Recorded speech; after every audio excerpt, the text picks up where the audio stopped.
მოგესალმებით. წინა ვიდეოში ვილაპარაკე თუ როგორ შევქმნით ჩემი გვერდი 2016 წელს და რა იყო ჩემი პირველი ნაბიჯები. დღევანდელი ვიდეო არის წინა ვიდეოს ერთგვარი გაგრძელება. როდესაც ეს გვერდი გავაკეთე, ამ გვერდზე ვდებდი სიტყვა ლოგოებს, ეგრეთ წოდებულ დიზაინებს, როდესაც სიტყვა გამოხატავდა თავისივე შინაარს. და თუ რაზე ვლაპარაკობ, აი ახლა ამ ვიდეოში გაჩვენებთ. პირველი არის გლობუსი.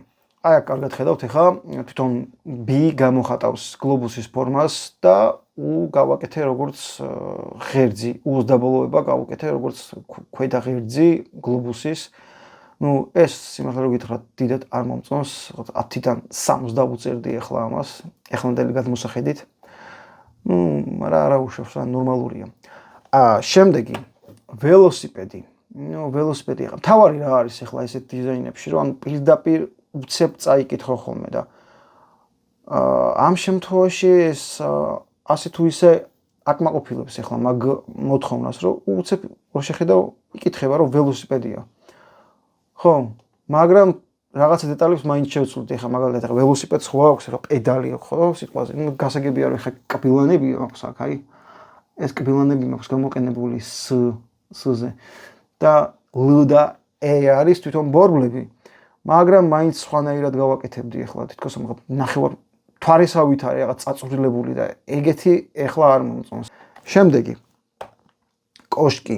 Ну, თვითონ შ-ს კონცეფცია აქ მომწონს, მაგრამ ანუ აი გარშემო როგორც არის კოდაიკი აქეთ იქით დიდად არ მომწონს და მაგეებს ალბათ შევცვლიდი. ამასაც 10-დან სადღაც 4 ალბათ რა. დიდი ვერაფერი. გადავიდეთ შემდეგზე. მეტრო. ხო, აი ეს მეტროს ანუ ამაზე ძალიან კრიტიკული ვარ. იმიტომ რომ ზოგადად ესკალატორი ახლა ბევრგან არის. მოლებში უფრო ბევრი ესკალატორია, ვიდრე მეტროებში. მაგრამ თლად ეგრეც არ არის, მე მგონი. არა ხო. ხო, მაგრამ აი აქ ადამიანს ახლა არ დავაყენებდი, საერთოდ არ არის საჭირო.